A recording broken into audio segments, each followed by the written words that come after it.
ஓம் சாந்தி. June 26, 2025. காலை முரளி பாப்தாதா, மதுபன். இனிமையான குழந்தைகளே, நீங்கள் இப்பொழுது புகழ்ச்சி, இகழ்ச்சி, மரியாதை, அவமரியாதை, சந்தோஷம், துன்பம் போன்றவற்றை சகித்துக் கொள்ள வேண்டும். உங்களுடைய சந்தோஷத்திற்கான நாட்கள் இப்பொழுது நெருங்கி வருகின்றன. கேள்வி: தந்தை அவரது பிராமண குழந்தைகளுக்கு கொடுக்கும் எச்சரிக்கை என்ன? பதில்: தந்தையுடன் ஒருபொழுதும் முகம் கோணாதீர்கள். நீங்கள் தந்தையுடன் முகம் கோணினால் நீங்கள் சத்கதியுடனும் முகம் கோணுவீர்கள். தந்தை உங்களுக்கு எச்சரிக்கை செய்கின்றார். முகம் கோணுபவர்கள் தீவிரமான தண்டனையை அனுபவம் செய்வார்கள். நீங்கள் ஒருவர் மற்றவருடனோ அல்லது பிராமண ஆசிரியருடனோ முகம் கோணினால் மலர்கள் ஆகுவதற்கு பதிலாக முட்கள் ஆகுவீர்கள். ஆகையினால் இதை குறித்து மிகவும் எச்சரிக்கையாக இருங்கள். பாடல்: ஓ மனமே, பொறுமையாய் இரு. உனது சந்தோஷத்திற்கான நாட்கள் வர இருக்கின்றன. ஓம் சாந்தி. இனிமையிலும் இனிமையான அன்பிற்குரிய, நீண்ட காலம் காணாமல் சென்று இப்பொழுது கண்டுபிடிக்கப்பட்ட குழந்தைகளாகிய நீங்கள் பாடலை கேட்டீர்கள். இப்பொழுது குழந்தைகளாகிய உங்களின் பல பிறவிகளின் அனைத்து துன்பங்களும் அகற்றப்படுகின்றன. நீங்கள் இந்த பாடலின் ஒரு வரியை கேட்டீர்கள். உங்களுடைய துன்பத்திற்கான பாகம் முடிந்து சந்தோஷத்திற்கான பாகம் ஆரம்பமாகிறது என்பதை நீங்கள் அறிவீர்கள். இதை தெளிவாக புரிந்து கொள்ளாதவர்கள் நிச்சயமாக ஏதோ ஒரு வகையில் துன்பத்தை அனுபவம் செய்வார்கள். இங்கு பாபாவிடம் வந்த பின்னரும் கூட அவர்கள் ஏதோ ஒன்றை பற்றிய கவலையை உணர்வார்கள். பல குழந்தைகள் கஷ்டப்படுகிறார்கள் என பாபாவும் புரிந்து கொண்டுள்ளார். மக்கள் யாத்திரைக்கு செல்லும் பொழுது சில நேரங்களில் பெருமளவில் ஜன கூட்டமும் சில நேரங்களில் பெருமழையும் புயலும் இருக்கும். நாங்கள் கடவுளிடம்தானே செல்கின்றோம், அதனால் என்ன நடந்தால்தான் என்ன என உண்மையான பக்தர்கள் கூறுவார்கள். அவர்கள் கடவுளிடம் செல்வதாக நினைத்து அந்த யாத்திரையில் செல்கிறார்கள். மனிதர்களுக்கு பல கடவுள்கள் இருக்கிறார்கள். உறுதியான நம்பிக்கை கொண்டவர்கள் இது பரவாயில்லை, ஒரு நல்ல செயலை செய்கின்ற பொழுது எப்பொழுதும் தடைகள் இருக்கும் என கூறுவார்கள். எனவே அவர்கள் இடையில் திரும்பி வரமாட்டார்கள். சிலர் இடையில் திரும்பி விடுகிறார்கள். சில நேரங்களில் தடைகள் இருக்கும், சில நேரங்களில் தடைகள் இருக்க முடியாது. தந்தை கூறுகின்றார், குழந்தைகளே, இது உங்களுடைய யாத்திரையாகும். நீங்கள் எல்லையற்ற தந்தையிடம் செல்கின்றீர்கள் என கூறுகின்றீர்கள். அந்த தந்தை அனைவரின் துன்பத்தையும் அகற்றுகின்றார். உங்களுக்கு இந்த நம்பிக்கை உள்ளது. இந்த நாட்களில் எத்தனை கூட்டமாக மக்கள் மதுபனுக்கு வருகிறார்கள் என்று பாருங்கள். பாபா மிகவும் அக்கறை கொள்கின்றார். ஏனெனில் பலர் கஷ்டங்களை எதிர்நோக்குகிறார்கள். சிலர் நிலத்திலேயும் தூங்க வேண்டியுள்ளது. பாபா தனது குழந்தைகள் நிலத்தில் தூங்குவதை விரும்புவதில்லை. எவ்வாறாயினும் நாடகத்திற்கு ஏற்ப எவ்வாறு ஒரு கல்பத்திற்கு முன்னர் பெருமளவு கூட்டம் இருந்ததோ அந்த அளவு கூட்டம் இருக்கும். இது மீண்டும் இடம்பெறும். இதில் நீங்கள் எவ்வித துன்பத்தையும் அனுபவம் செய்யக்கூடாது. கற்பவர்களில் சிலர் அரசர்களாகவும் சிலர் ஏழைகளாகவும் ஆகுவார்கள் என நீங்கள் அறிவீர்கள். சிலர் உயர்ந்த அந்தஸ்தையும் மற்றவர்கள் குறைந்த அந்தஸ்தையும் கொண்டிருப்பார்கள். ஆனால் அனைவரும் நிச்சயமாக சந்தோஷமாகவே இருப்பார்கள். சில குழந்தைகள் மிகவும் பலவீனமாக இருக்கிறார்கள். அவர்களால் எதையும் சகித்துக் கொள்ள முடியாது என்பதை பாபாவும் அறிவார். அவர்கள் ஏதாவது கஷ்டத்திற்கு முகம் கொடுக்க வேண்டி வந்தால் இங்கே வருவதில் எங்களுக்கு எவ்வித பயனும் இல்லை என கூறுவார்கள். அல்லது தமது பிராமண ஆசிரியர் தங்களை இங்கே வருமாறு வலியுறுத்தியதாக கூறுவார்கள். சில குழந்தைகள் தமது பிராமண ஆசிரியர் எவ்வித காரணமும் இன்றி தங்களை சிக்க வைத்து விட்டதாகவும் கூறுகிறார்கள். அவர்கள் இந்த உலக பல்கலைக்கழகத்திற்கு வந்திருப்பதாக முழுமையாக அடையாளம் கண்டு கொள்வதில்லை. இந்த நேரத்தில் கற்பதன் மூலம் எதிர்காலத்தில் சிலர் அரசர்களாகவும் சிலர் ஏழைகளாகவும் ஆகின்றார்கள். எவ்வாறாயினும் இங்குள்ள அரசர்களுக்கும் ஏழைகளுக்கும் அங்குள்ள அரசர்களுக்கும் ஏழைகளுக்கும் இடையில் பகலுக்கும் இரவுக்கும் உள்ள வித்தியாசம் உள்ளது. இங்கே ஏழைகளும் அரசர்களும் சந்தோஷம் இல்லாமல் இருக்கின்றார்கள். அங்கே இருவருமே சந்தோஷமாக இருப்பார்கள். இங்கே உள்ள உலகம் விகாரமானதும் தூய்மையற்றதும் ஆகும். தந்தை விளங்கப்படுத்துகின்றார். இங்கே ஒருவர் பெருமளவு செல்வத்தை வைத்திருந்தாலும் அவை அனைத்தும் தூசாக போகின்றன.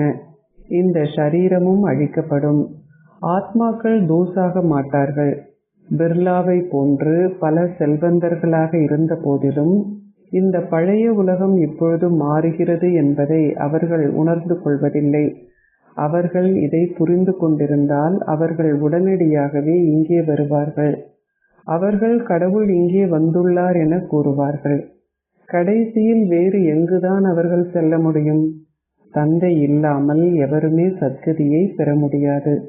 ஒருவர் முகம் கோணினால் அவர் தனது சத்கதியுடன் முகம் கோணுவதாக கூறப்படுகிறது. பலர் தொடர்ந்தும் முகம் கோணி பின்னர் விழுந்து விடுகிறார்கள். இந்த ஞானத்தை கேட்டு ஆச்சரியமடைந்த பலர் இருக்கிறார்கள். அவர்கள் பெருமளவு நம்பிக்கை வைத்திருக்கிறார்கள். சிலர் இந்த பாதையை தவிர வேறு பாதை இல்லை என உண்மையிலேயே நம்புகிறார்கள். இதன் மூலமே உங்களுடைய ஆஸ்தியாகிய அமைதி மற்றும் சந்தோஷத்தை பெற்றுக் கொள்கிறீர்கள். பாபா இல்லாமல் அமைதி சந்தோஷத்தை அடைவது சாத்தியமில்லை. நீங்கள் பெருமளவு செல்வத்தை கொண்டிருக்கும் பொழுதே நீங்கள் சந்தோஷத்தை அனுபவிக்க முடியும். செல்வத்தை கொண்டிருப்பதில் சந்தோஷம் இருக்கிறது. அங்கே அஷரீரி உலகில் ஆத்மாக்கள் அமைதியாக இருப்பார்கள். சிலர் தாங்கள் ஒரு பாகத்தை நடிக்க வேண்டிய தேவை இல்லாது விட்டால் அவர்கள் தொடர்ந்தும் மேலேயே இருந்து விடலாம் என கூறுகிறார்கள். எவ்வாறாயினும் அப்படி கூறுவதால் எதுவும் நடப்பதில்லை. இந்த நாடகம் நிச்சயிக்கப்பட்டது என குழந்தைகளாகிய உங்களுக்கு கூறப்பட்டுள்ளது. பல குழந்தைகள் ஏதோ ஒன்றை பற்றி சந்தேகம் கொண்டு பின்னர் விலகி செல்கிறார்கள்.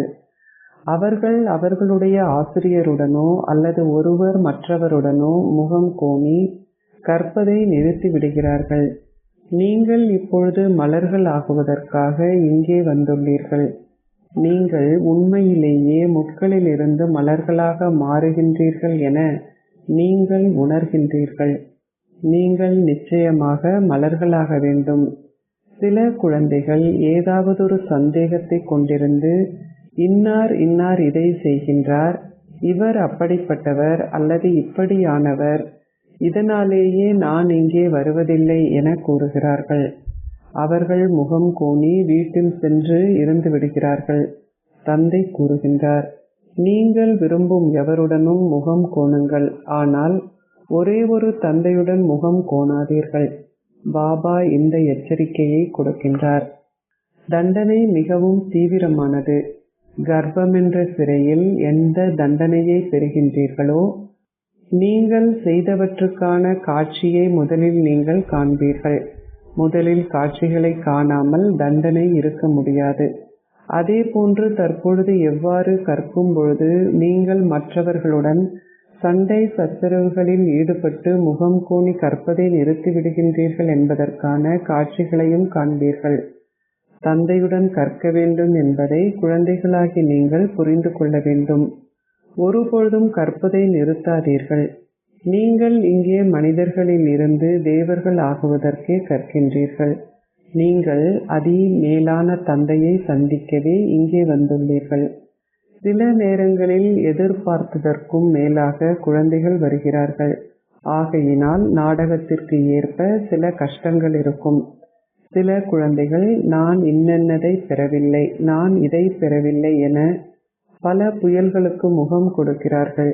அவை அனைத்தும் ஒன்றுமே இல்லை. மரணத்தின் போது இந்த ஞானமில்லாத மக்கள் கேட்பார்கள், அவர்கள் காரணம் இல்லாமல் என்னை கொல்வதற்கு நான் என்ன குற்றம் செய்தேன்? கடைசியில் நடிக்கப்படும் பாகம் காரணம் இல்லாமல் ரத்தம் சிந்துகின்ற பாகம் என்று அழைக்கப்படும். திடீரென்று குண்டுகள் போடப்பட்டு பலர் இறப்பார்கள். அது காரணம் இல்லாமல் ரத்தம் சிந்துதல் இல்லையா? இந்த ஞானம் இல்லாத மக்கள் துன்பத்தில் கதறி அழுவார்கள். குழந்தைகளாகிய நீங்கள் மிகவும் சந்தோஷம் அடைவீர்கள். ஏனெனில் இந்த உலகம் அழியப் போகிறது என்பதை நீங்கள் புரிந்து கொள்வீர்கள்.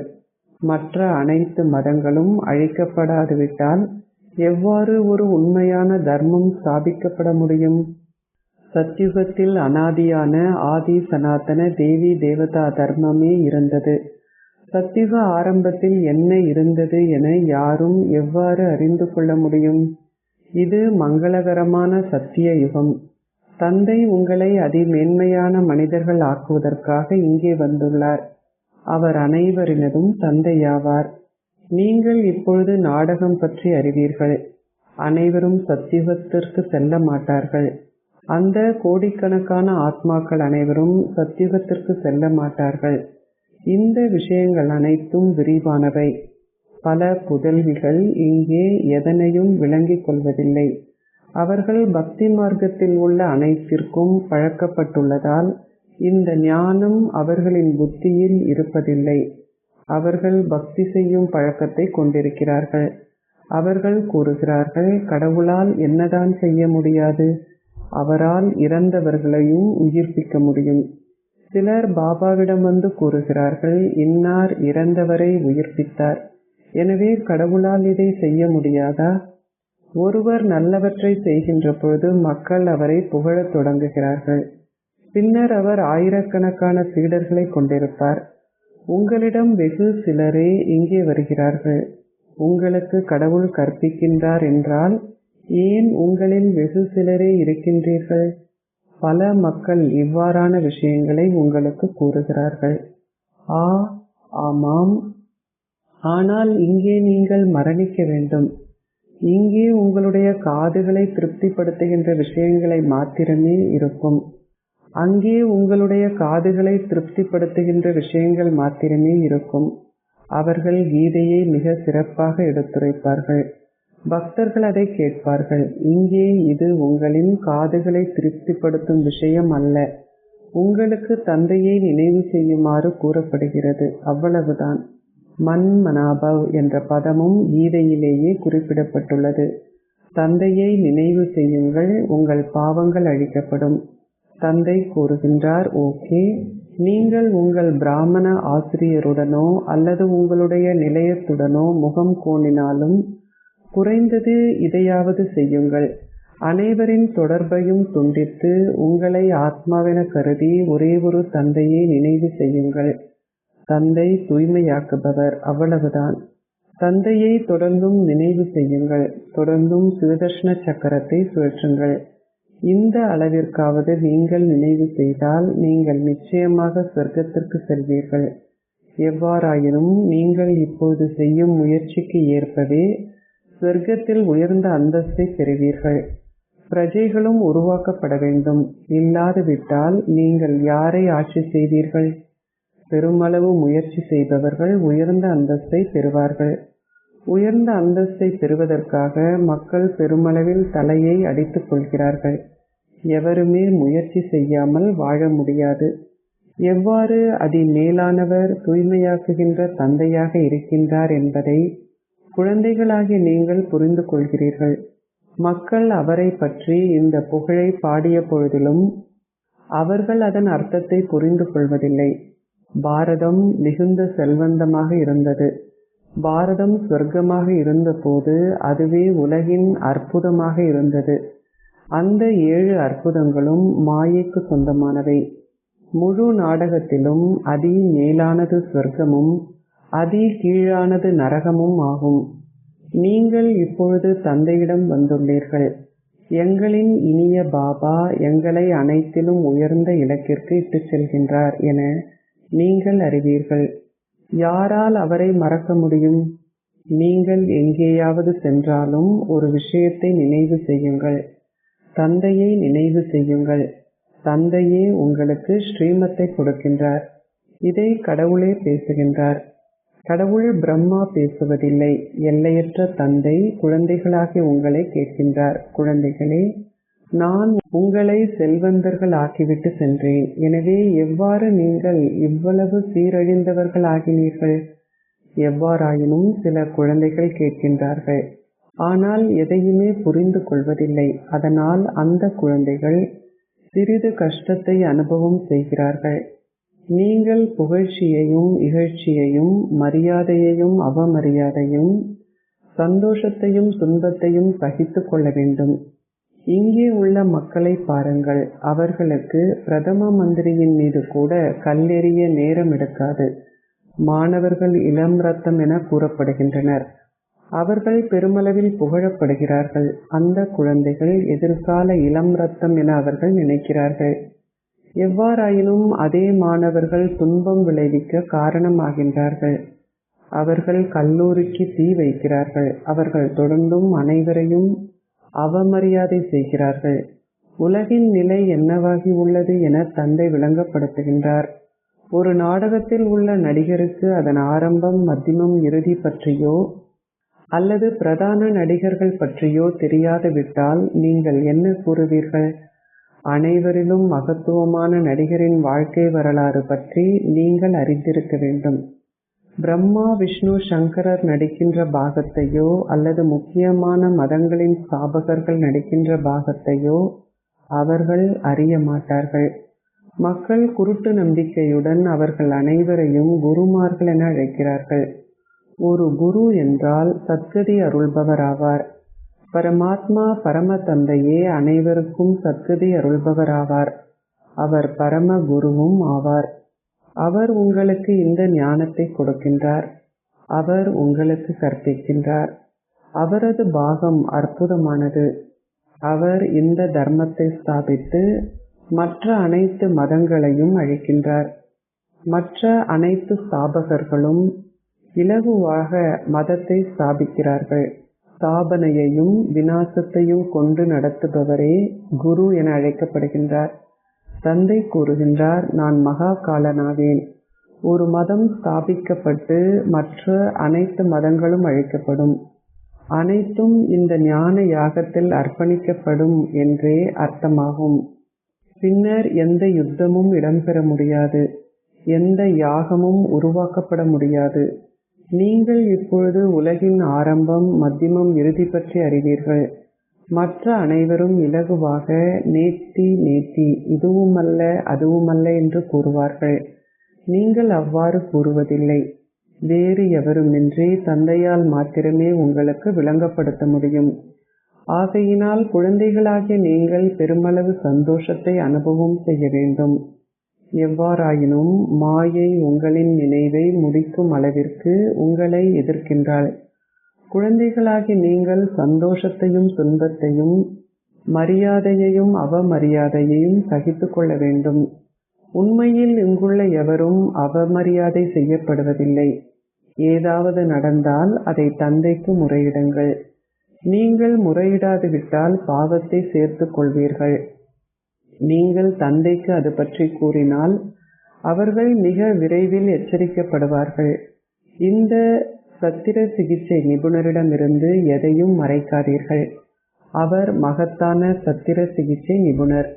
அவர் இந்த ஞானம் என்னும் ஊசியை உங்களுக்கு கொடுக்கின்றார். இது இந்த ஞான தைலம் என்று அழைக்கப்படுகிறது.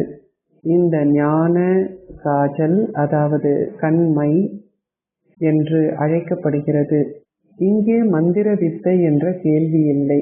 தந்தை கூறுகின்றார், நான் உங்களுக்கு தூய்மையற்றவரிலிருந்து தூய்மையாகுவதற்கான பாதையை காட்ட வந்துள்ளேன். நீங்கள் தூய்மையாகாது விட்டால் உங்களால் எதையும் கிரகிக்க முடியாது. காமத்தின் காரணமாகவே பாவங்கள் செய்யப்படுகின்றன. நீங்கள் காமத்தை வெல்ல வேண்டும். நீங்களே விகாரத்தில் ஈடுபட்டால் விகாரத்தில் ஈடுபடாதவர்கள் என உங்களால் மற்றவர்களுக்கு கூற முடியாது. அது மிகப்பெரிய பாவமாகும். ராமா ராமா என கூறுங்கள். நீங்கள் கடலை கடக்க முடியும் என்ற பண்டிதரின் கதையை பாபா கூறுகின்றார். மக்கள் அது கடல் நீரை குறிப்பதாக நினைக்கிறார்கள். எவ்வாறு வானத்தின் உயரத்தையும் கடலின் ஆழத்தையும் சென்றடைய முடியாதோ அவ்வாறே பிரம்ம தத்துவத்திற்கும் முடிவில்லை. இங்கே மக்கள் அனைத்தினதும் ஆழத்திற்கு செல்ல முயற்சி செய்கிறார்கள். ஆனால் அங்கே அவர்கள் எந்த முயற்சியும் செய்ய மாட்டார்கள். இங்கே அவர்கள் ஆகாயத்தில் எவ்வளவு தூரம் சென்றாலும் அவர்கள் மீண்டும் திரும்ப வர வேண்டும். அவர்களிடம் போதிய எரிபொருள் இல்லாது விட்டால் எவ்வாறு அவர்கள் திரும்ப முடியும்? அது விஞ்ஞானத்தின் அளவற்ற அகந்தையாகும். அவற்றின் மூலம் அவர்கள் அழிவை ஏற்படுத்துவார்கள். ஆகாய விமானங்கள் மூலம் சந்தோஷமும் இருக்கும், ஆனால் அதன் மூலம் பெருமளவு துன்பமும் விளையும். அச்சா, இனிமையிலும் இனிமையான அன்பிற்குரிய, எப்பொழுதோ காணாமல் சென்று இப்பொழுது கண்டெடுக்கப்பட்டிருக்கும் குழந்தைகளுக்கு உங்கள் தந்தை தாயாக இருக்கும் பாப் தாதாவின் அன்பும் நினைவுகளும் காலை வந்தனங்களும். ஆன்மீக தந்தை ஆன்மீக குழந்தைகளுக்கு நமஸ்தே கூறுகின்றார். ஆன்மீக குழந்தைகள் ஆன்மீக தந்தைக்கு நமஸ்தே கூறுகின்றோம். தாரணைக்குரிய சாரம் 1. எந்த காரணத்திற்காகவும் கற்பதை நிறுத்தாதீர்கள். தண்டனை மிகவும் தீவிரமானது. ஆகையினால் அதிலிருந்து உங்களை பாதுகாத்துக் கொள்வதற்கு மற்ற அனைத்து தொடர்புகளையும் துண்டித்து ஒரு தந்தையை நினைவு செய்யுங்கள். முகம் கோணாதீர்கள். தந்தையே உங்களுக்கு இந்த ஞான ஊசியை அல்லது இந்த ஞான தைலத்தை கொடுக்கின்றார். அனாதியான சத்திரை சிகிச்சை நிபுணரிடம் எதையும் மறைக்காதீர்கள். தந்தையிடம் கூறுவதன் மூலம் நீங்கள் மிக விரைவில் எச்சரிக்கப்படுவீர்கள். ஆசீர்வாதம்.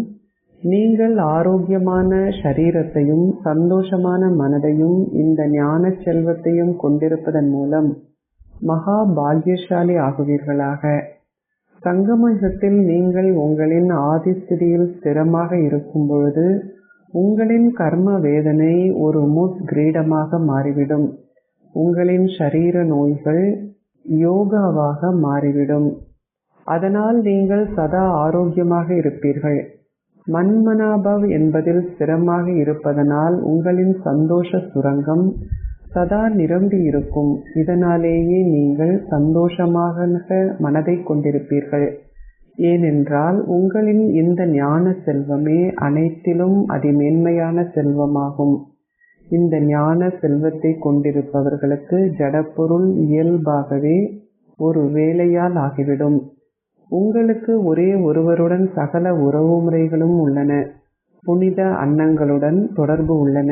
எனவே உங்களிடம் இயல்பாகவே மகா பாக்யசாலிகள் ஆகுவதற்குரிய ஆசீர்வாதம் உள்ளது. ஸ்லோகம். நினைவிற்கும் சேவைக்கும் இடையிலான சமநிலை இரட்டை கூட்டு ஆகும். அவ்யக்த இஷாரா.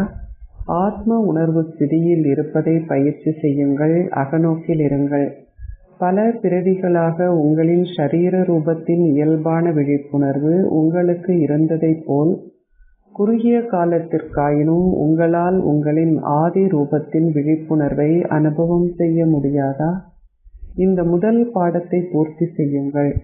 நீங்கள் உங்களின் ஆத்ம உணர்வு ஸ்திதியுடன் ஆத்மாக்கள் அனைவருக்கும் ஒரு காட்சியை அருள்வதற்கு கருவிகள் ஆகுவீர்கள். ஓம் சாந்தி.